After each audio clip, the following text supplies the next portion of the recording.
Sí, Mari Bupeñi, Mari Compuche, Mari Pichiquiche, Pichezomo, Fachentu, Kume, Rucameu,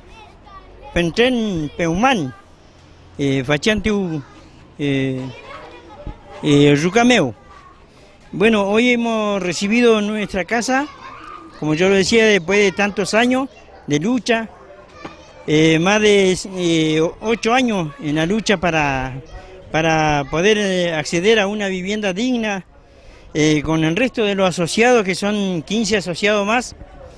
Y bueno, hoy contento porque se nos ha dado, se nos ha cumplido nuestro peumán, nuestro sueño. Así que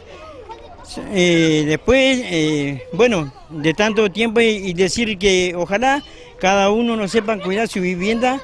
y que la disfruten, porque yo por ahí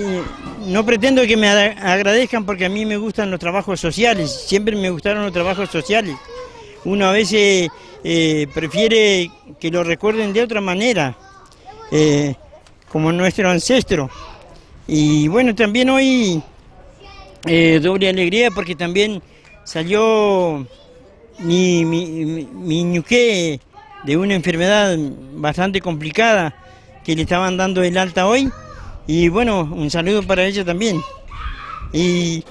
sobre todo por el apoyo de cada uno, de todo nuestro Peñi, nuestra Lamien,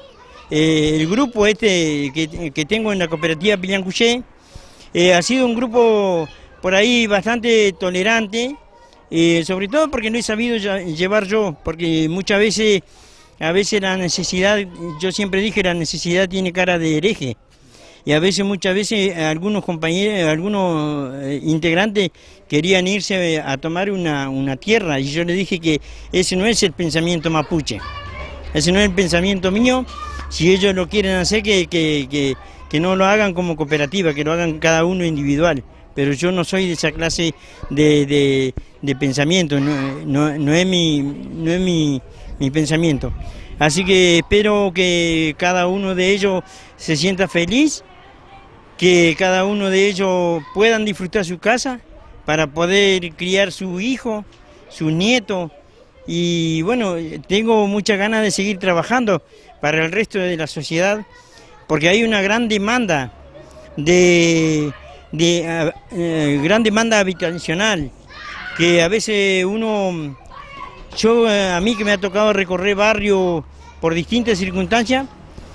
me ha tocado de ver casas muy precarias, que yo a veces no entiendo cómo el ser humano puede vivir así, y cómo el Estado a veces también no recorre lo que tendría que recorrer, y ver toda la necesidad de cada uno de los ciudadanos. Pero bueno, será parte del trabajo que deben tomar cada uno de ellos, y yo ojalá pueda seguir trabajando para la cooperativa y hacer más vivienda, o por lo menos conseguir más tierra.